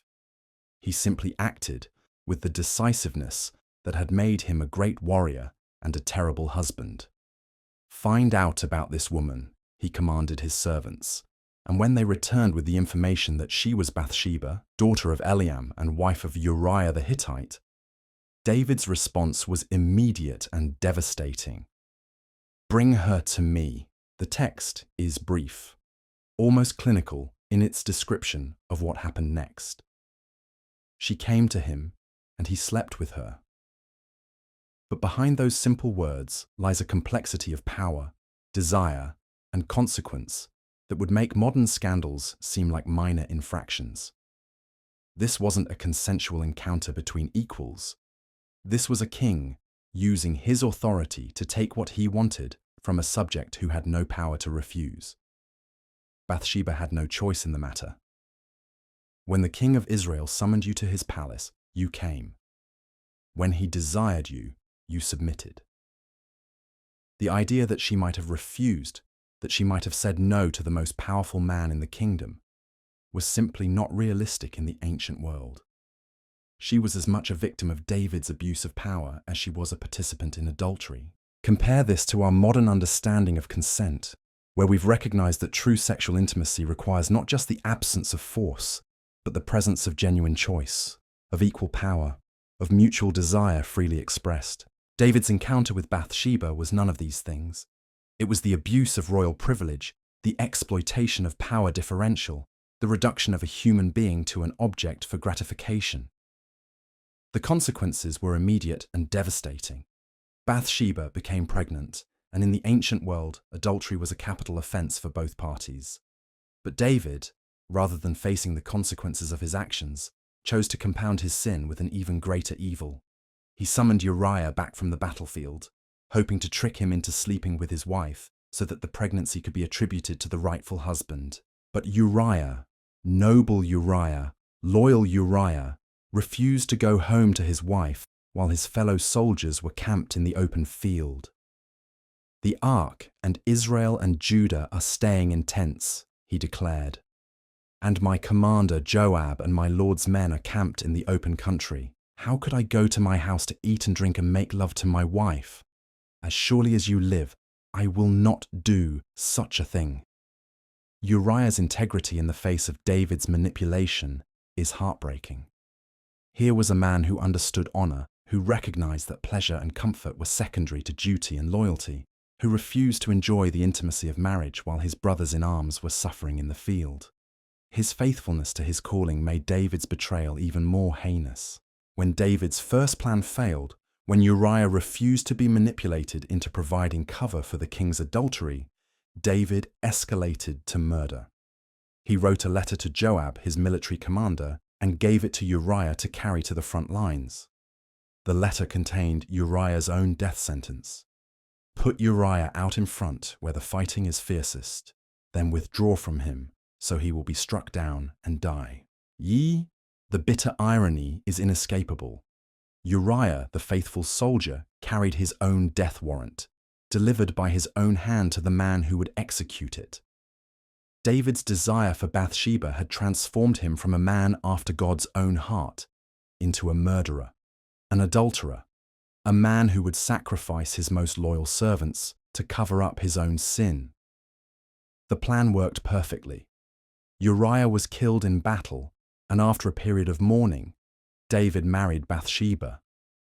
From the outside, it might have looked like a romantic story, a king who fell in love with a beautiful woman and married her after her husband's tragic death in battle. But God knew the truth, and the consequences were swift and terrible. The prophet Nathan came to David with a story about a rich man who stole a poor man's beloved lamb to feed a guest, rather than taking from his own abundant flocks. David's anger burned against the rich man in the story. "As surely as the Lord lives," he declared, "the man who did this must die. He must pay for that lamb 4 times over, because he did such a thing and had no pity." Nathan's response was simple and devastating. "You are the man." Oh. The prophet proceeded to outline David's crimes and pronounce God's judgment. The child born of David's adultery with Bathsheba would die, and the sword would never depart from David's house. His wives would be violated by another in broad daylight, and his family would be torn apart by violence and betrayal. The death of David and Bathsheba's child was slow and agonizing.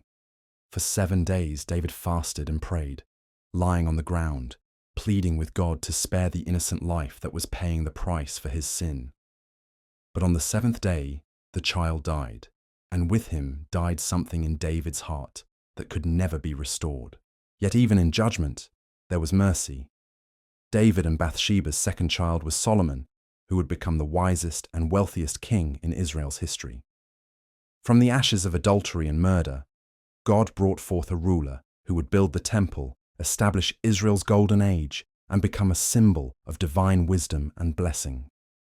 But the pattern of consequences that began with David's rooftop encounter with Bathsheba echoed through the generations. His son Amnon would rape his half-sister Tamar. His son Absalom would rebel against him and die in battle. His kingdom would be divided after Solomon's death, and the promise of an eternal dynasty would be tested by the very sins that had brought it into being. This is what we've lost in our modern approach to sexuality.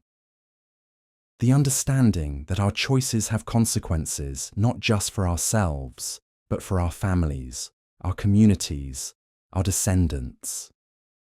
We've created a culture where sexual sin is treated as a personal matter, where adultery is seen as a private failing rather than a public betrayal, where the violation of sexual boundaries is considered a therapeutic issue rather than a moral catastrophe.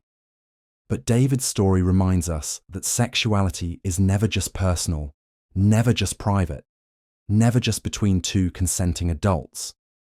Every sexual choice creates ripples that extend far beyond the bedroom, affects families and communities, shapes the future in ways we cannot predict or control.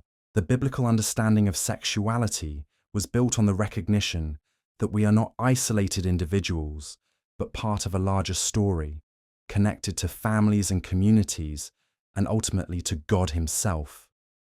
Our bodies are not our own private property, but temples of the Holy Spirit, our sexuality not our own private possession, but a sacred gift that comes with responsibilities and consequences. David's encounter with Bathsheba shows us what happens when power and desire combine without wisdom, when immediate gratification overrides long-term consequences, when the pursuit of pleasure becomes more important than the preservation of justice.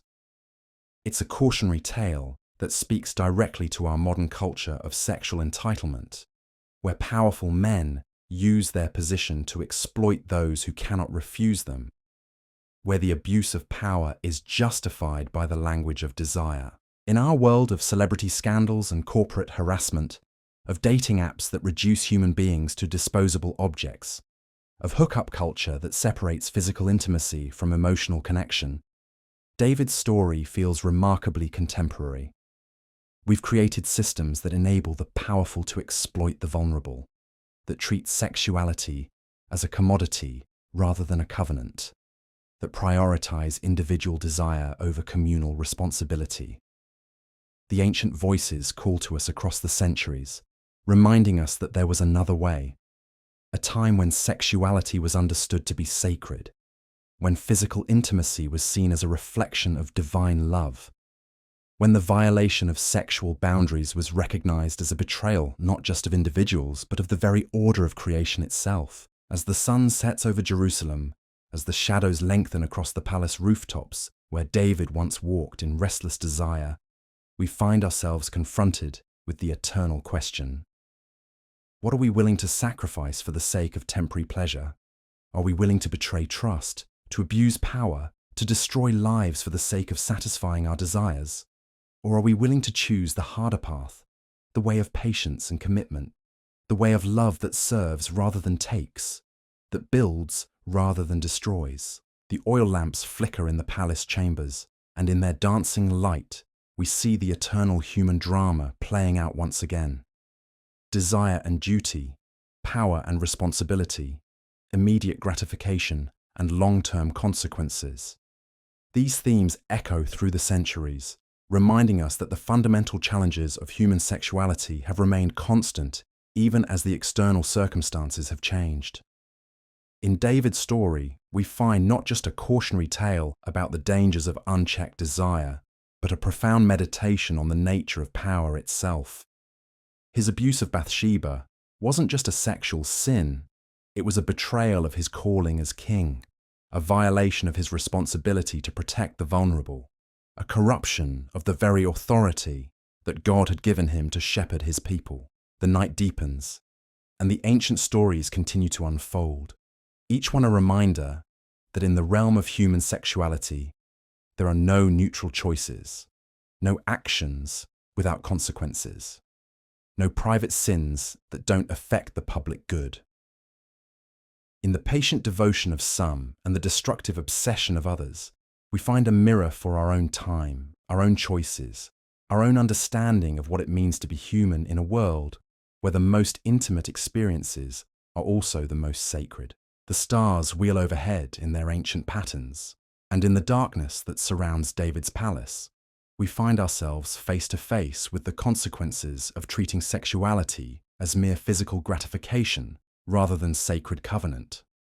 These ancient voices call to us across the centuries, reminding us that there was another way, a time when love was worth waiting for, when intimacy was worth working for, when the physical union between a man and a woman was understood to be a participation in the very creative power of God himself.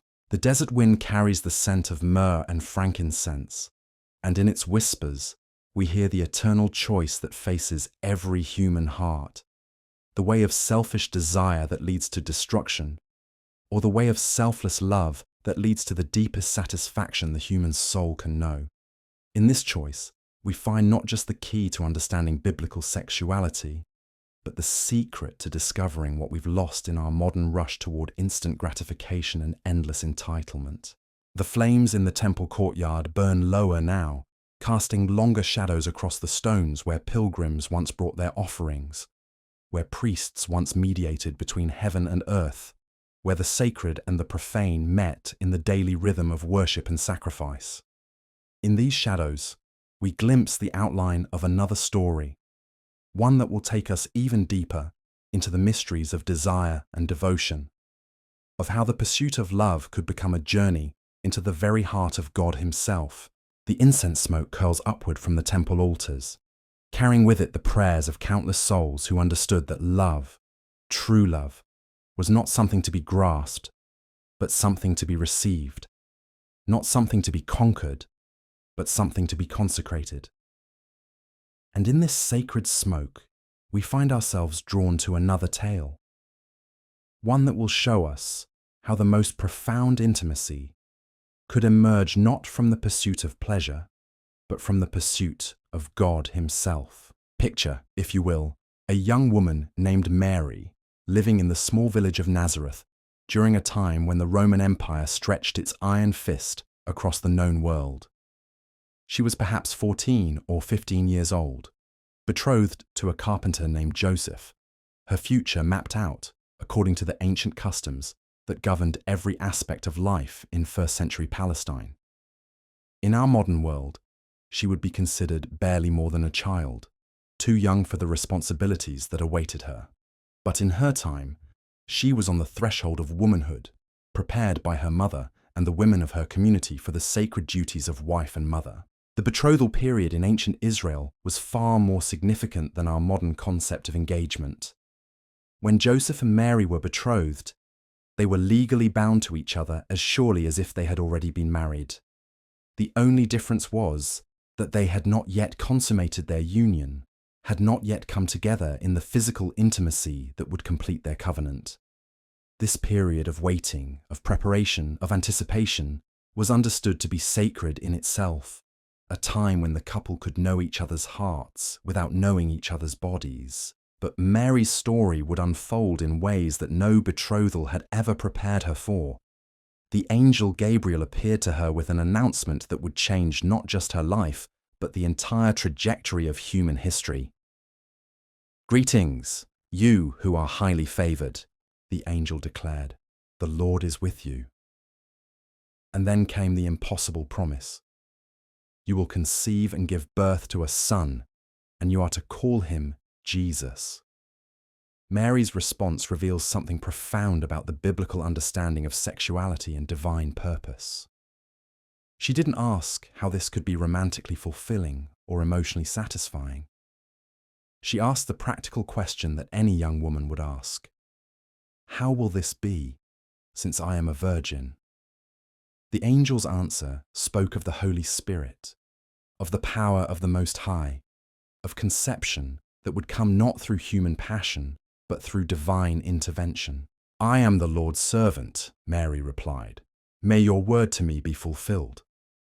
In that moment of surrender, in that act of faith, Mary demonstrated something that our modern culture has largely forgotten: that the highest form of sexuality is not the pursuit of personal pleasure, but the submission to divine purpose, not the satisfaction of individual desire, but the participation in God's creative plan for humanity. Compare this to our contemporary understanding of pregnancy and sexuality. We've created a culture where pregnancy is often seen as an inconvenience to be prevented or terminated, where the creative power of sexual union is separated from its natural consequences, where the miracle of conception is reduced to a biological process that can be manipulated, controlled, or discarded according to personal preference. But Mary's story reminds us that in the biblical worldview, sexuality was never separate from the divine purpose for human life.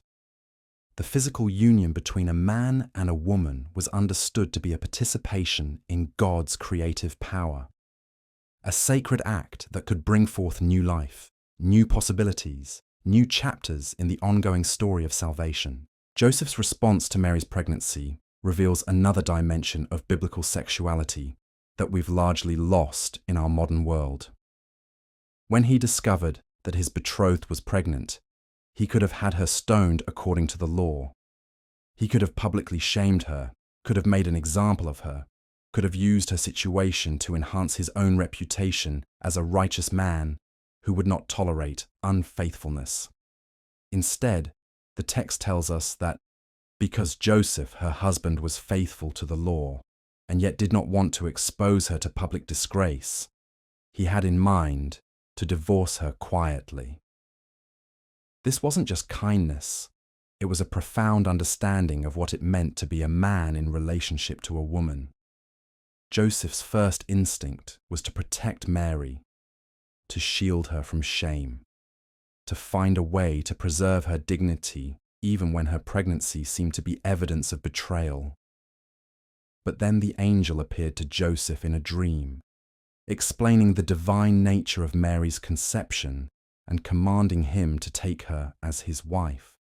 "Joseph, son of David, do not be afraid to take Mary home as your wife, because what is conceived in her is from the Holy Spirit." The angel's words didn't just explain the miraculous nature of Mary's pregnancy. They redefined Joseph's role in the story, from betrayed husband to guardian of the divine plan. Joseph's obedience to this divine command reveals something beautiful about the biblical understanding of masculine sexuality. He was called not to be a conqueror, but a protector, not to be a consumer, but a guardian, not to assert his rights, but to sacrifice his expectations for the sake of something greater than himself. He took Mary as his wife, but the text specifically tells us that he did not consummate their marriage until she gave birth to a son. This period of sexual restraint, of physical abstinence within the bonds of marriage, would be almost incomprehensible in our modern culture. We've created a world where sexual satisfaction is considered a fundamental right, where the postponement of physical gratification is seen as psychologically unhealthy, where the idea of choosing abstinence for spiritual reasons is viewed as repressive or abnormal. But Joseph's restraint reveals something profound about the biblical understanding of sexuality and timing. Physical intimacy was not just about individual desire, but about divine timing, not just about personal satisfaction, but about sacred purpose. Joseph's willingness to wait, to restrain his natural desires for the sake of God's plan, demonstrates a level of spiritual maturity that our instant gratification culture has largely forgotten. The birth of Jesus in Bethlehem was not just a religious event, but a profound statement about the nature of human sexuality and divine purpose. The Word became flesh, not through the usual process of human desire and physical union, but through the miraculous intervention of the Holy Spirit in the life of a young woman who was willing to say yes to God's plan for her body, her future, her entire existence. This miraculous conception stands as a reminder that human sexuality, at its highest level, is not about personal pleasure, but about participation in divine creativity. The physical union between a man and a woman, when it occurs within the bounds of covenant commitment, becomes a participation in the very creative power that brought the universe into being. After Jesus' birth, Joseph and Mary's marriage was consummated, and they had other children together. But their initial restraint, their willingness to wait, their submission of their physical desires to divine timing, had prepared them for a kind of intimacy that went far beyond the physical.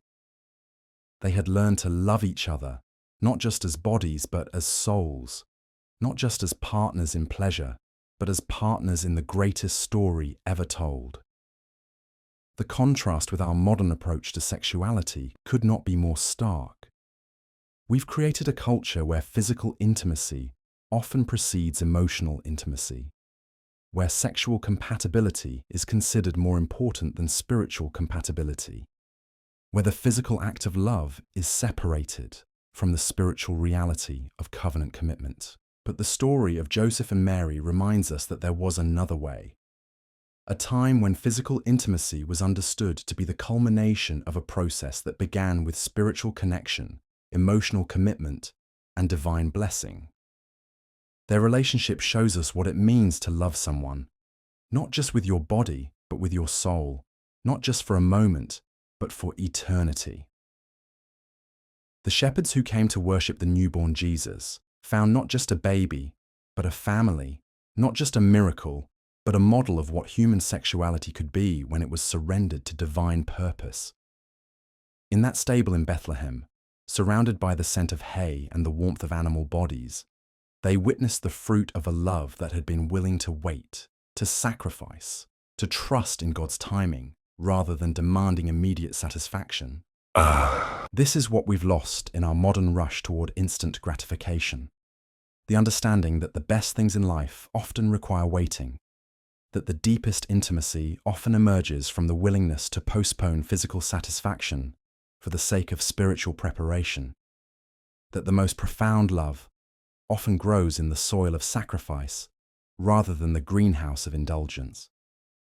The wise men who came from the east, following the star that announced the birth of the King of Kings, brought gifts of gold, frankincense, and myrrh. But they also brought something else, the recognition that this child, born of a virgin, represented something new in human history, a new possibility for the relationship between heaven and earth, between divine and human, between the sacred and the sexual.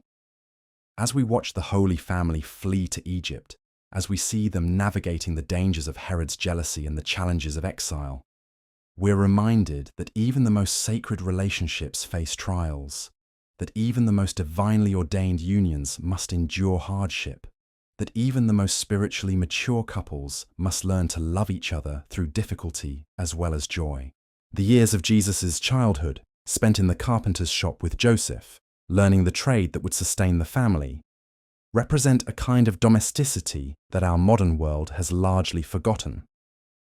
This was a home where physical work was valued, where the creative power of human hands was understood to be a reflection of divine creativity, where the daily rhythms of life were integrated with the eternal purposes of God. Joseph's role as Jesus' earthly father reveals something beautiful about the biblical understanding of masculine sexuality and responsibility. He was called not to be the biological father but the spiritual guardian, not to contribute his genetic material but to contribute his character, his wisdom, his example of what it meant to be a man who loved God and loved his family. The silence of Joseph in the gospel narratives is itself profound. Unlike Mary, who speaks and sings and prophesies, Joseph's presence is felt more than heard. He is the strong, silent guardian, the man who acts rather than speaks, who protects rather than proclaims, who serves rather than seeks attention. His masculinity is defined not by sexual conquest, but by sacrificial service, not by the assertion of rights, but by the acceptance of responsibility. When Jesus began his public ministry, when he left the carpenter's shop to become a rabbi and teacher, Joseph fades from the story. Tradition suggests that he died before Jesus' crucifixion, that he was spared the agony of watching his adopted son suffer and die. But his influence on Jesus' understanding of what it meant to be a man, what it meant to love a woman, what it meant to participate in God's plan for humanity, echoes through every parable, every teaching, every moment of Jesus' life. The wedding at Cana, where Jesus performed his first miracle, turning water into wine, takes on new significance when we understand it in the context of his parents' relationship.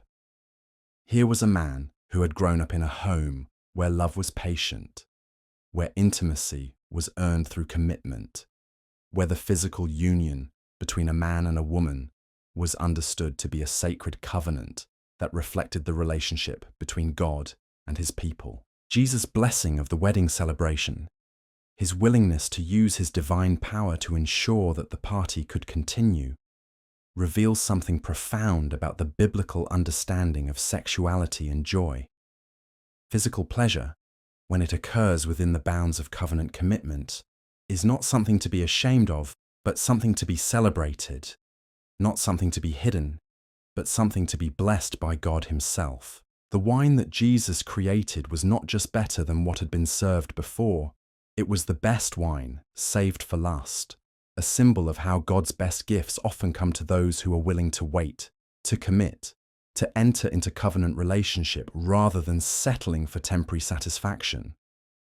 As the night deepens and the ancient stories continue to unfold, we find ourselves in the presence of a love that was willing to wait, to sacrifice, to trust in divine timing, rather than demanding immediate gratification.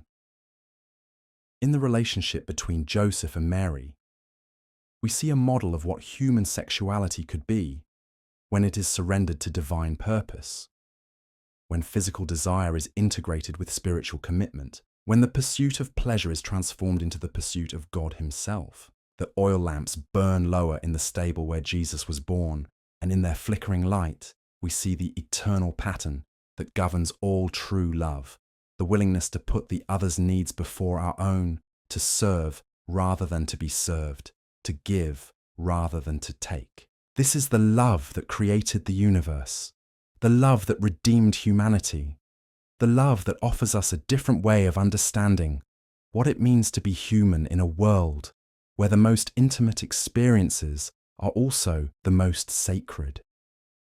The stars wheel overhead in their ancient patterns, and in their silent witness, we find ourselves confronted with the eternal choice that faces every human heart.